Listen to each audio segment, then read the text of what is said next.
자, 이제 28장으로 벌써 들어왔는데, 자, 10절을 다 같이 봅시다. 시작.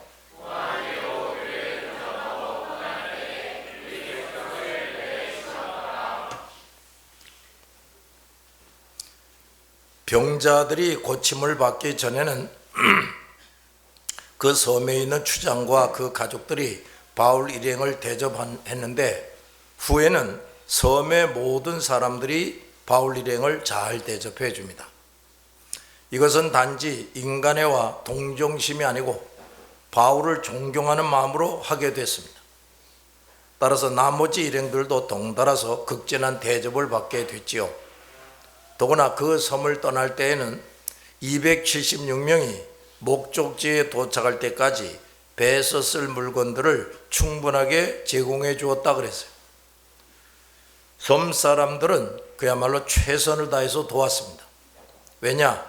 그들은 병자들이 치료되었을 뿐 아니라 하나님과 예수 그리스도에 대한 진리를 알고 믿어서 영생 구원을 얻게 되었기 때문에, 그 은혜야말로 많은 음식과 물질과 친절로 대접하는 것과는 비교할 수 없는 선물이고 큰 복이었습니다.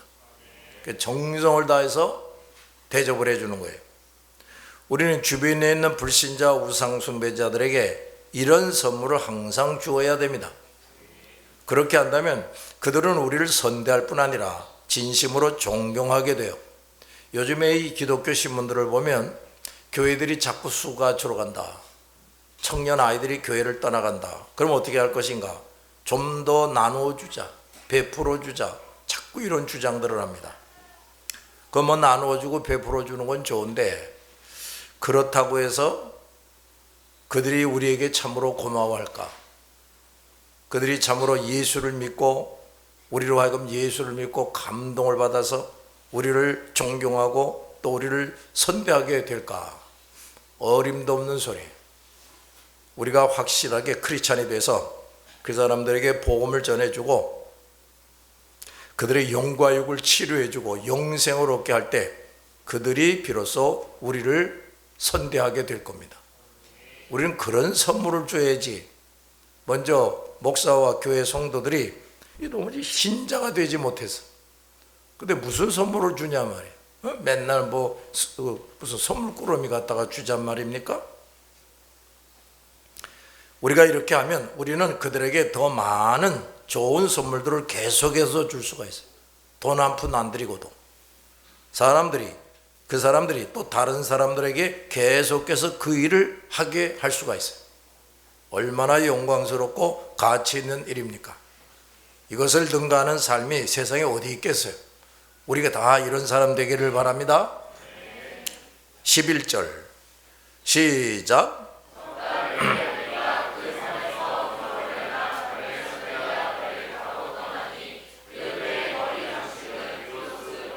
자, 이제 또 아주 신비로운 말씀들이 나오는데, 그 뒷부분을 더 잘 번역하면 그 배 앞에는 쌍둥이 신 표시가 있었다입니다. 석 달 후에 떠났다 그랬어요. 자, 이 바울 일행은 멜리데에서 석 달 동안이나 머물렀어요. 여기서 우리가 알아야 할 것이 있습니다. 첫째, 그 섬 사람들은 276명을 석 달이나 극진히 대접했단 말이에요. 그런데 그들은 결코 불평하지 않았어요.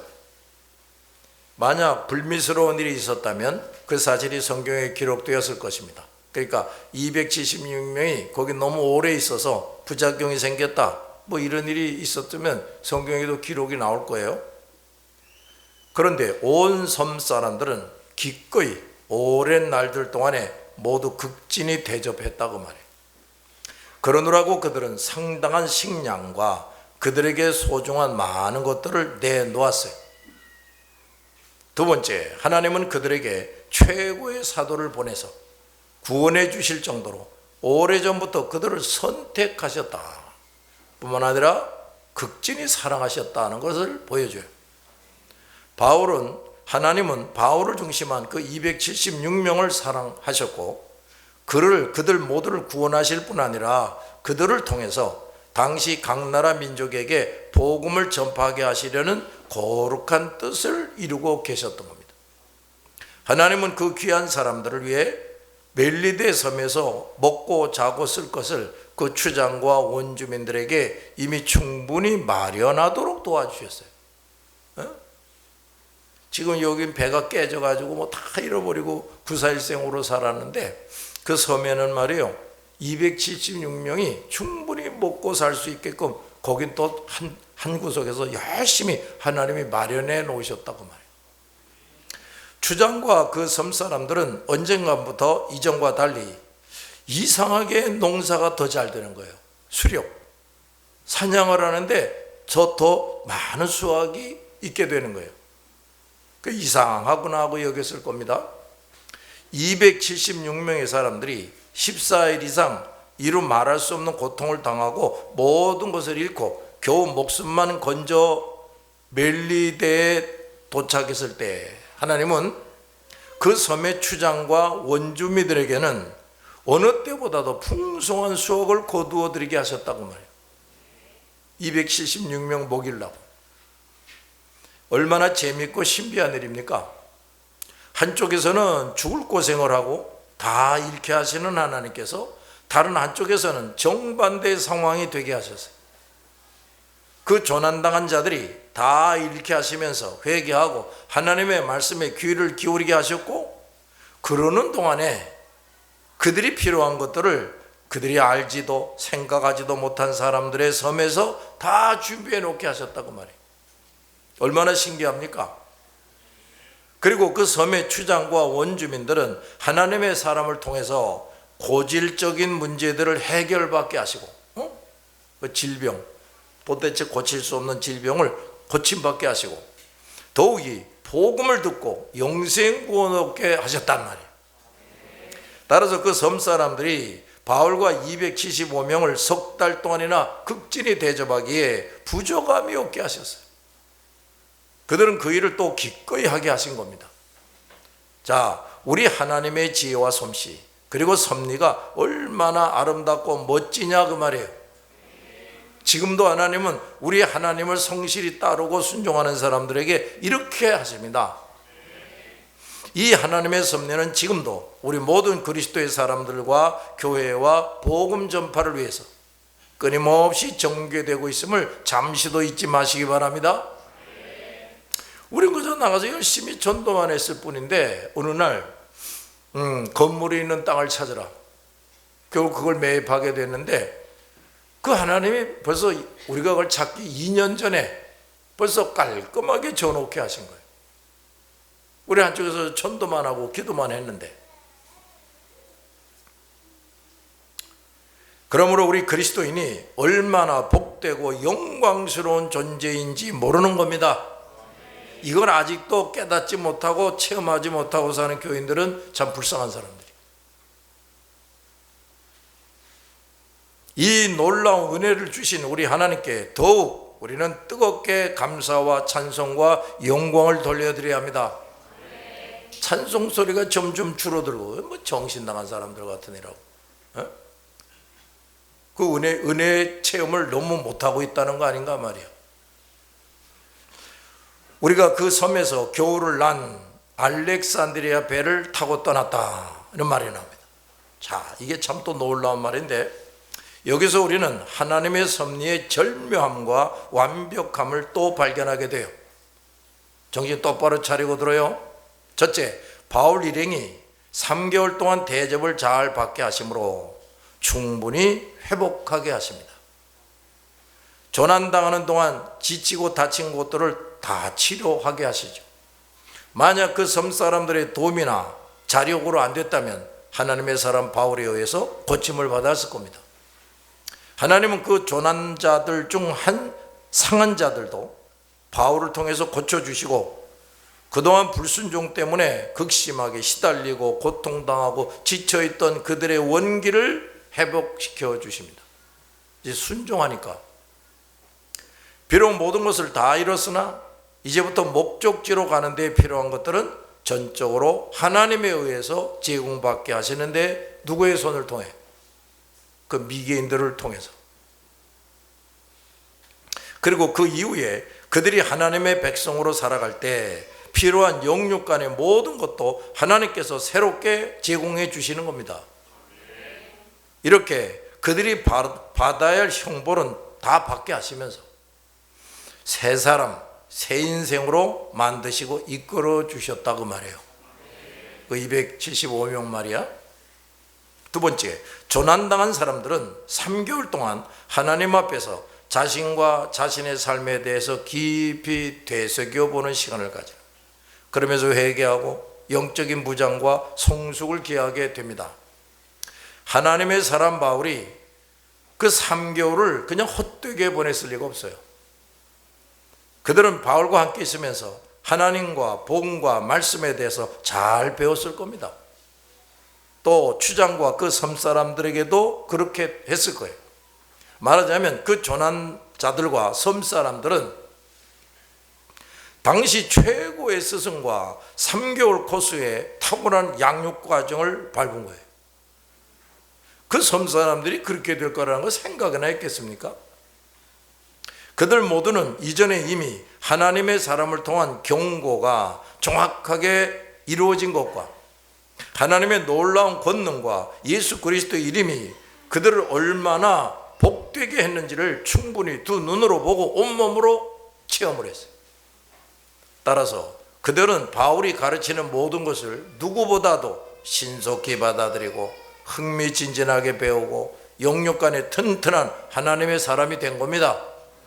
그렇게 하려고 이 바울과 함께 배를 탄 사람들이 파손되고 멜리데 섬에 들어가게 한 거예요.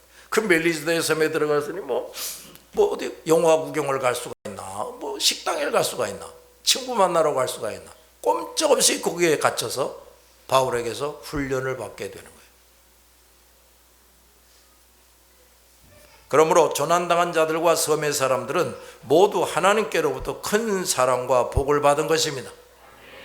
하나님은 그들을 바울 앞에 모아놓으시고 하나님의 백성으로 치료되고 변화되고 무장되고 성숙하게 해주신 거예요. 그 아마 인간적으로 생각할 때, 야, 이거 어쩌다가 이 꼴이 되냐? 응? 그 물건 팔아서 좀 잘 먹고 잘 살라고 하는데 그거 내 손으로 다 던져버렸지. 배도 다 깨졌지. 겨우 목숨만 살았지. 근데 미개인들이 사는 섬에 겨우 들어왔구나.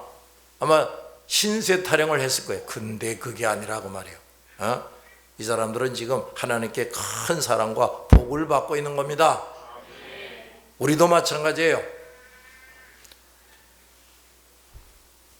그들 모두에게 그 3개월은 충분한 자기 성찰의 시간, 회개하는 시간, 확실한 그리스도의 사람으로 변화되고 치료되고 성장하는 시간이었어요.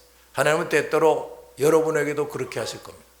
뭐 먹고 산다고 분주하게 돌아다니고 성경도 잘 안 읽고 기도도 안 하고 그러면 야 스톱, 너 꼼짝없이 너 들어 앉아서 이제부터 너 회개하는 시간을 충분히 가지게 해주마. 너 성경 읽는 시간을 충분히 가지게 해주마. 그렇게 만드는 경우가 있어요. 더욱이 멜리데 사람들은 그동안의 우상 숭배와 알지 못하고 지은 모든 죄를 발견하고 철저하게 회개하는 시간이 됐어요. 그 미개인들 말이에요. 얼마나 우상을 열심히 섬겼겠어요.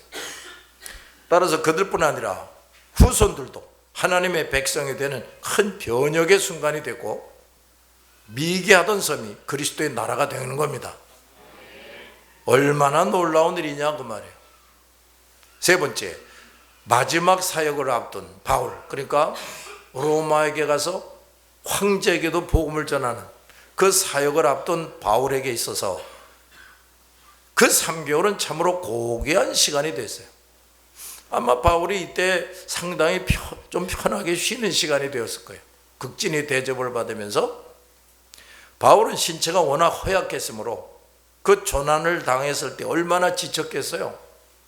따라서 하나님은 그의 마지막 거룩하고 위대한 사명 수행을 위해서 멜리데에서 어느 때보다도 극진한 대접을 받으며 원기를 회복하게 하시는 겁니다. 참말.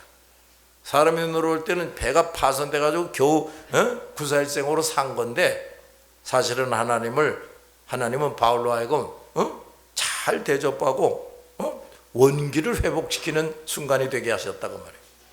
또 바울은 그 모든 사람들이 예수 그리스도를 믿어서 하나님의 백성이 되게 하는 위대한 일을 수행하신 겁니다. 무엇보다도 바울은 충분한 주님과 교제 시간을 가질 수가 있었어요. 누가 그를 재판정에 세우려고 강제로 끌어내는 일도 없고 어떤 위험한 상황도 없이 그야말로 조용한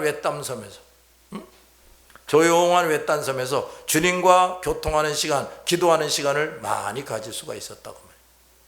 주님은 이후에 바울이 무엇을 어떻게 해야 할지 자세히 알려주셨을 것이고 바울을 위로하시고 격려해 주시고 샘을 부어주셨을 겁니다.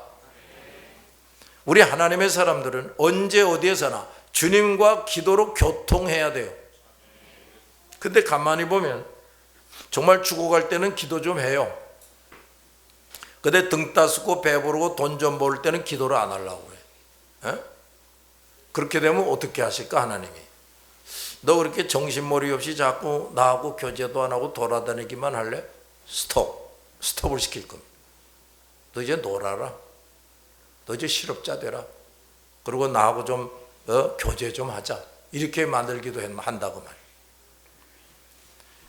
아무리 고되고 고통스러운 상황 속에서도 주님과 교제하는 시간을 잊거나 잃어버리지 말아야 됩니다. 만약에 기도를 게을리한다. 근데 하나님이 귀하게 들어 쓰는 사람이다 하면 스톱을 시켜. 야, 너 다 그만둬. 그리고 너 기도만 해. 이렇게 만들 수가 있어.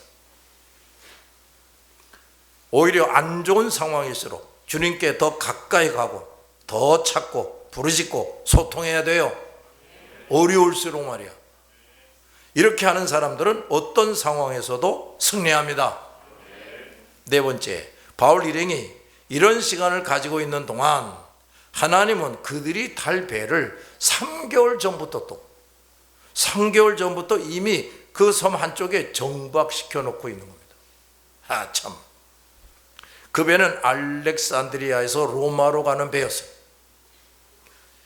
자, 하나님은 바울이 로마로 갈 때 이미 이 배를 준비하시고 멜리데에 정박하게 해서 바울 일행을 태우도록 섭리하고 계셨어요. 근데 바울이나 그 275명이 그런 걸 알 턱이 없어. 그 배가 언제 알렉산드리아에서 출발했는지 기록은 없어요. 그리고 사람들은 그 배의 선장, 선주 또 승객들이 로마로 가면서 그 배가 언제부터 멜리데에 정박하고 언제 누구를 태우고 다시 출발할지 전혀 알 수 없었죠. 그 사람들도 지금 풍파를 만나가지고 이 멜리데라는 섬 한쪽에 와 있는 거예요. 근데 다행히 배가 깨지진 않는 거야. 바울 일행을 태우려고. 또 바울과 그 일행도 그 배가 자기들을 위해서 어디에서 출발하고 언제 멜리데에 정박하고 또 언제 그곳을 자기들을 태우고 떠날지 전혀 알 수가 없어요. 그러나 모든 역사의 주관자이신 하나님께서 그 모든 것을 세밀하게 계획하시고 준비하시고 실행하셨다고 말해요. 알았습니까? 이 세상에서 진행되고 있는 크고 작은 모든 일들은 결코 어느 것 하나도 하나님과 관련 없이 되는 것이 없어요.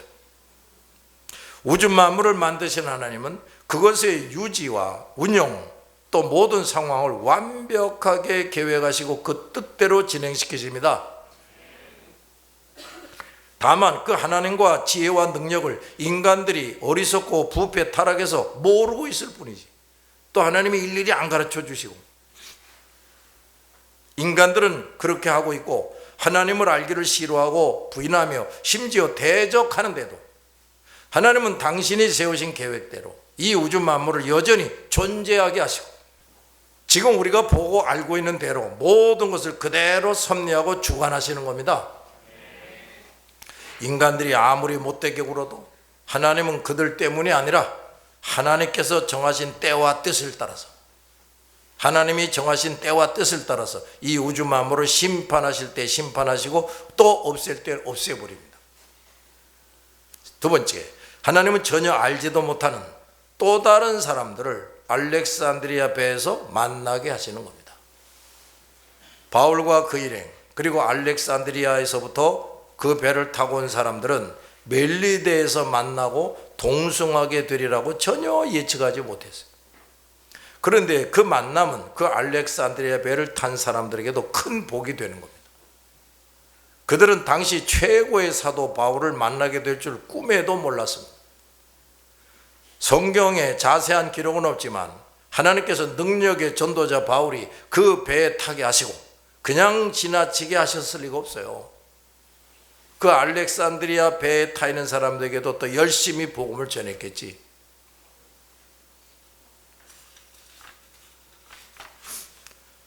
그 조난자들, 그러니까 바울과 함께 배 타고 가다가 이제 배가 깨져서 겨우 멜리데 섬에 들어간 그 사람들은 이 알렉산드리아 배에서 새로 만난 사람들이 과거의 자신들과 같은 사람들임을 알고, 그게 무슨 소리야? 예수도 안 믿고 하나님도 안 믿고 우상이나 섬기고 저 돈 하면서 살던 그런 사람들이라 이 말이지. 그런 사람들임을 알고 또 그동안 보고 체험한 것들을 말하지 않을 수가 없었죠. 따라서 그들에게도 복음을 전했을 것이고 그들 중 많은 사람들이 예수 그리스도를 영접하게 됐을 겁니다. 이제 겨우 죽다가 멜리데에서 살았잖아요. 그러면 그 알렉산드리아 배를 탔을 때 그들이 입 깍 다물고 있었겠어요? 응? 아유 여보시오, 당신이 왜 멜리데에서 여기서 이 배를 탑니까? 설명했을 거 아니야. 이런 일이 생겨서 죽을 뻔했다고. 근데 저 바울 때문에 살았다고. 그리고 예수를 믿게 됐다고. 근데 또 멜리데 섬에서 놀라운 기적이 이루어졌다고. 이런 얘기를 했을 거 아니냐 말이야. 그렇다면 그 사람들이 여기서 바울과 일행을 만나게 하려고 그 배를 타고 멜리데에 시간을 맞추어서 정박하도록 하나님께서 이끌어 주신 겁니다. 하나님의 사람에게 끊임없이 구원하실 사람들을 이끄시고 연결시키신 하나님의 섭리를 보시기 바랍니다. 자, 우리가 종묘거리로 간다. 누구를 만날지 알 수가 있나? 근데 우리를 만나서 복음을 들을 사람이 반드시 있다고 말이지. 하나님은 이렇게 우리 하나님의 사람들의 일거수일투족을 통해 구원할 자들을 만나도록 이끌어 주십니다.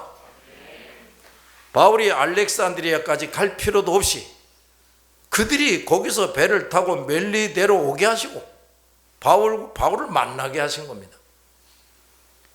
하나님은 세심하고 신비하신 섭리에 따라 하나님의 사람들 어디로 가게도 하시고 또 누가 그에게 찾아오게도 하셔서 끊임없이 선택하신 자들을 구원하게 하십니다.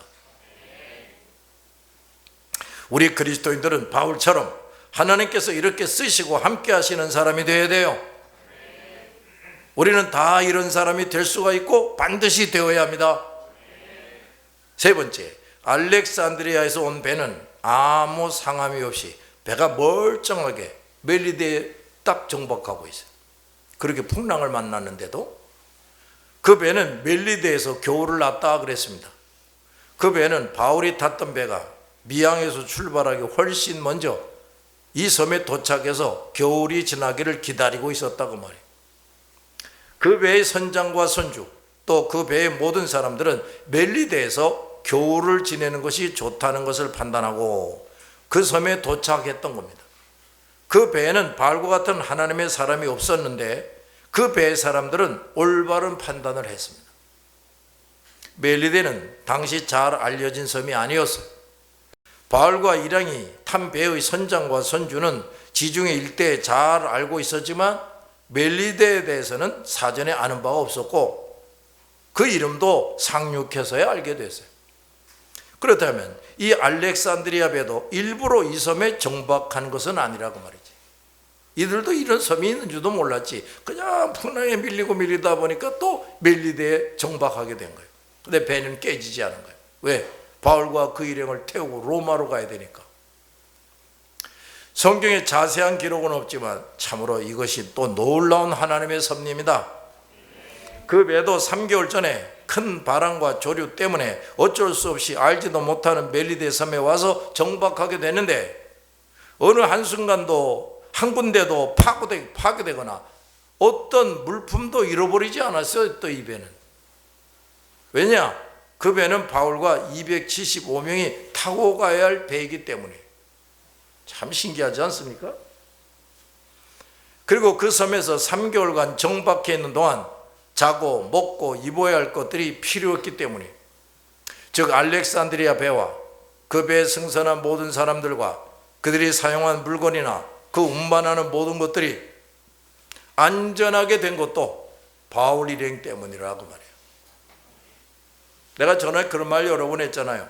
우리보다 잘 먹고 잘 사는 불신자 우상 숭배자들이 참 많은데 저들이 저렇게 사는 것도 우리 때문에 사는 거라고. 우리 때문에 저렇게 사는 거라고. 그 배의 사람들은 멜리데 섬에 상륙해서 3개월 동안 유숙했다는 기록이 없어요. 섬에 발을 들여놓지는 않았다고 말해요. 바울 일행 외에 그 많은 사람들이 유숙할 수 있는 여유가 그 섬에는 없었어요. 즉 그 배는 멜리데 섬 한쪽에 밧줄을 내린 상태에서 겨울을 지나가기를 기다렸던 겁니다. 근데 이게 참 묘한 거예요. 지금 바울 일행을 먹여 살리는 것도 멜리데 사람들한테는 그 보통 일이 아니에요. 근데 이 알렉산드리아 배 사람들까지 들어오면 이게 또 보통 문제가 아니지. 그러니까 하나님은 이 사람들은 섬에 발도 들여놓지 못하고 그냥 닻을 쭉 내리고 한쪽에서 정박만 하고 있는 거예요. 요렇게 또 하나님이 역사하셨다고 말해요. 무슨 말인지 알아들었어요?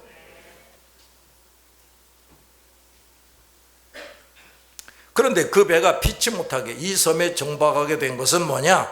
하나님께서 바울 일행을 위해서 어떤 강풍과 조류를 이용하여 그곳에 오게 하신 거다고 말해요. 이 사실을 볼 때 우리 하나님의 섭리의 놀라움을 더욱 발견하게 됩니다. 바울과 제자들이 어떤 배에 탑승한 것, 그 배에 다른 죄수들을 포함하여 270여 명이 탑승한 것, 큰 풍랑을 만나 미지의 섬에 상륙한 것, 섬 사람들이 그들을 환대한 것, 주장 보블리오와 그의 토지와 부유함, 그리고 그 부친의 병과 섬 사람들의 병 걸리는 사람들이 많았던 것, 그리고 알렉산드리아 배가 알렉산드리아에서 어느 날 출발한 것, 큰 풍파를 만나서 그 배도 역시 미지의 섬인 이 멜리데의 바울 일행보다 먼저 도착한 것, 뒤에 기록이 나오지만 바울을 포함한 276명과 그들이 로마까지 가는데 필요한 물품을 다 실을 수 있을 정도로 이 배는 규모가 큰 배예요. 이 모든 것들이 누구도 상상하지 못하는 동안 전적으로 하나님께서 계획하시고 준비하시고 시간에 맞추어서 이루신 겁니다. 할렐루야. 이 하나님의 지혜와 세심한 섭리를 좀 보라 이 말이에요. 이걸 믿을 수 있는 사람이 되어야 되는 거예요. 그냥 무조건 예배에 참석하지만 말고. 네 번째, 3개월 동안 일어난 이 알렉산드리아 배의 모든 일들은 하나님의 사람 바울이 로마에 가서 복음을 전하게 하시기 위함이었어요. 그 때문에 나머지 275명을 위한 일이 되기도 했습니다. 하나님께서는 하나님의 사람이 로마에 가서 복음을 전하게 하시는데 그 한 사람이 움직이는 모든 길에서 끊임없이 다른 사람들을 만나게 하시고 구원 얻게 하셨어요.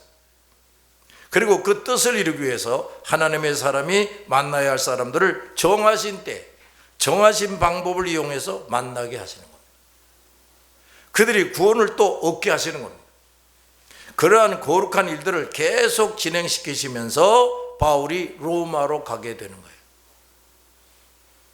따라서 그 모든 과정에서 이루어진 일들은 모두 많은 사람들이 하나님의 사람을 만나고 구원 얻게 하고 바울의 최종 사명을 수행하도록 하나님이 계획하시고 준비하시고 이루신 겁니다.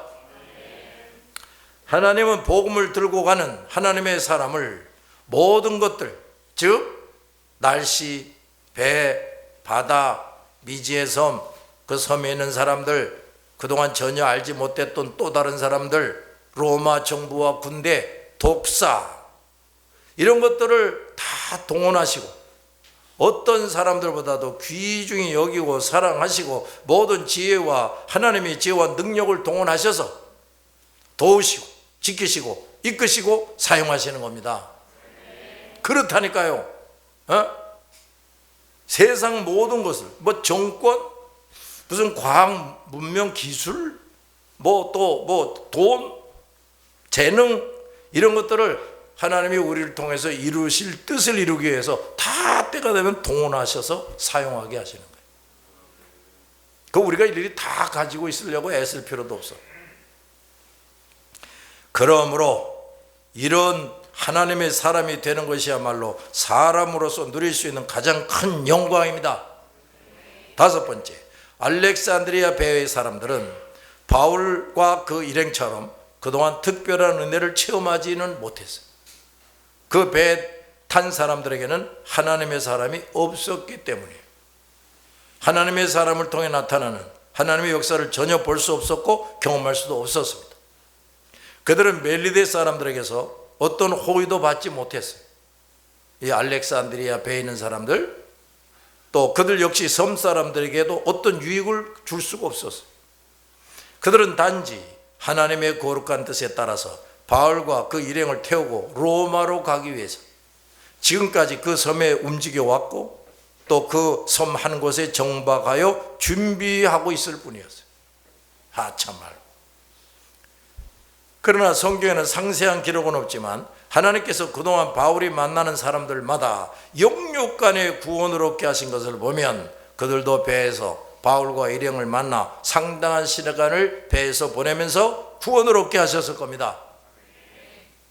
불신자 우상숭배자들은 흑암의 세계에서 고되고 슬픈 인생 항해를 하고 있어요. 그들이 진정한 유익과 소망을 찾는 길이 뭐냐? 오직 하나님을 만나는 것 뿐입니다. 하나님은 언제나 먼저 예수 그리스도를 믿고 하나님의 자녀가 된 사람들을 통해서 저 불쌍한 사람들에게 구원의 소식과 빛을 전하게 합니다. 그 하나님의 사람들이 전해주는 복음을 받아들이면 그들도 영생 구원을 얻고 거절하면 영원한 멸망으로 들어가게 되는 거예요. 우리가 복음을 들고 간다는 게 얼마나 엄청난 일인 줄 알아야 돼요. 알았습니까? 그러므로 불신자 우상숭배자들에게는 복음을 들고 그들에게 다가오는 사람들이 구원선이에요. 구원선. 우리가 전도하려고 누구에게 다가가잖아요. 그런 게 뭐가 된 줄 압니까? 여보시오, 나와 함께 구원선을 타고 천국으로 갑시다. 그렇게 되는 거예요. 저들은 그토록 좋아하고 사랑하는 돈이나 사람이나 명예나 쾌락보다 하나님의 사람들을 가장 소중하게 여겨야 됩니다. 그런데 그들이 그렇게 할 줄 압니까? 모릅니까? 모르지. 그냥 우리가 그냥 가야지. 에? 그러므로 우리 하나님의 사람들이 먼저 저들에게 다가가고 달려가되 꽁꽁 숨어있는 곳까지 가서 복음을 전해줘야 돼. 얼마나 멀리 도망가 있는지 몰라. 거기 가서도 복음을 전해야 된다 이 말이에요. 하나님의 사람들이 이 일을 마치는 날이 세상 만물의 존재가 끝나는 날입니다. 그토록 하나님의 사람들의 복음 전파는 이 우주 만물의 존재 여부에 직결되어 있어요. 저 복음 전파자가 없다, 이 세상이 이제 없애버리는 겁니다. 그 다음 그 배 앞에는 쌍둥이 신 표시가 있었다 그랬어요. 이 표시는 히랍 신화에 나오는 제우스 신의 쌍둥이 아들들 모양을 붙여놓은 것을 말하는 거예요.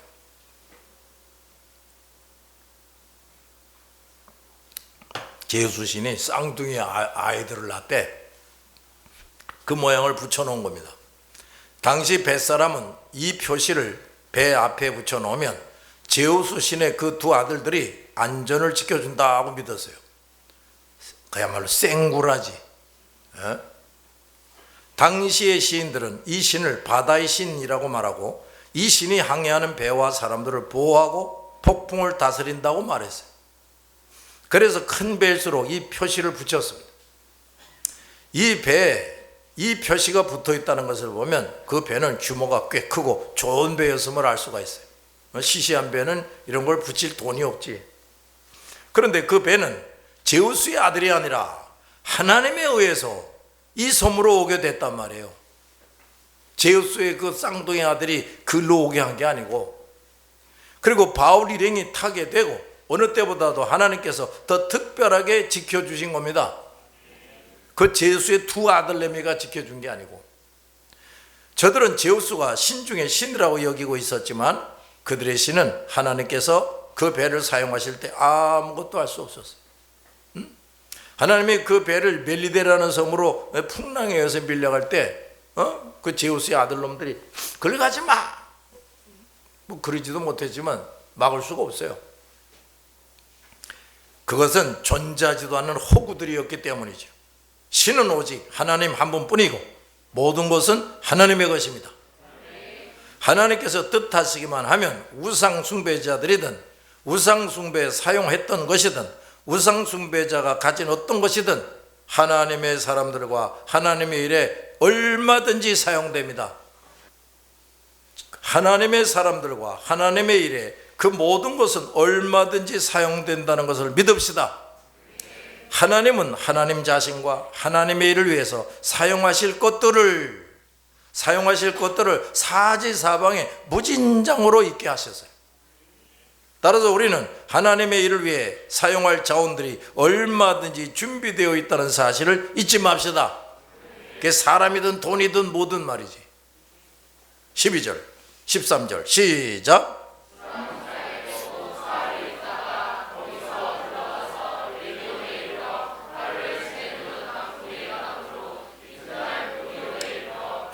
수라구사는 시실리 섬의 동쪽에 있는 가장 큰 도시라고 그래요. 상당히 유명하고 오래된 도시고 무역이 성행했다 그럽니다. 이 배가 수라구사에 3일 동안 정박한 것도 장사꾼들이 거래를 하기 위해서였어요. 이곳에는 그리스도인들이 전혀 없었던 것 같습니다. 그리고 바울이 이 섬에 내려서 사역한 기록도 없어요. 수라구사에서 레기온에 이르렀다 했습니다. 레기온은 이탈리아에 있는 도시예요. 이제 비로소 이탈리아로 이제 들어가게 된 거지. 시실리 섬의 메시나 맞은편에 위치한 곳이었어요. 그것은 칼리브리아 왕국, 또 나폴리 왕국에 속해 있는 항구입니다. 여기서 하루를 지낸 후에 남풍이 일어나므로 이튿날 보디올에 이르렀다 그랬어요. 남풍이 일어났다는 말은 항해하기에 바람이 적당하게 불어주었다는 말이에요. 바울이 탄 배는 순풍으로 인해서 보디올에 도착했습니다. 보디올은 이스라엘 남부의 주요 항구이고 알렉산드리아의 배들이 많이 와서 곡식을 내리는 곳이에요. 여기에서 로마까지는 122마일쯤 된다고 그래요. 알렉산드리아 배는 이곳이 목적지였기 때문에 배 탔던 사람들은 거기서 다 내립니다. 헤어져요. 성경에 바울과 제자들이 그 사람들과 헤어지며 어떤 인사를 나누었는지는 기록이 없으나 바울을 만나 기가 막힌 경험을 하고 예수 그리스도를 믿게 된 사람들은 하나님의 사랑과 헤어지는 일이 너무도 아쉽고 안타까웠을 겁니다. 그들은 여기에서 헤어졌지만 이때 가지게 된 신앙으로 유능한 그리스도의 일꾼이 됐을 겁니다. 예수는 바로 이 일을 위해서 그들이 바울을 만나게 하신 겁니다. 우리 주님께서는 주님을 알고 믿게 하시고 체험하게 하셔서 일꾼으로 삼으실 사람들을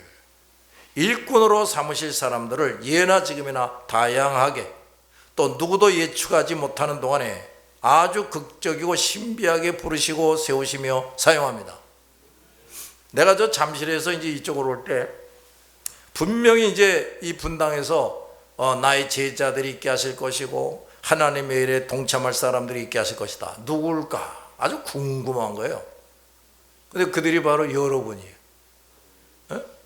이제 교화충만교회를 이제 세워놨는데 지금은 거기 교인이 하나도 없어요. 그러나 여기에 와서 또 신앙생활하며 우리와 함께 일할 사람들이 누굴까? 아주 궁금해. 이제 그 사람들이 한 사람 두 사람 모여서 이제 눈으로 보면 얼마나 신기할지 모르겠어.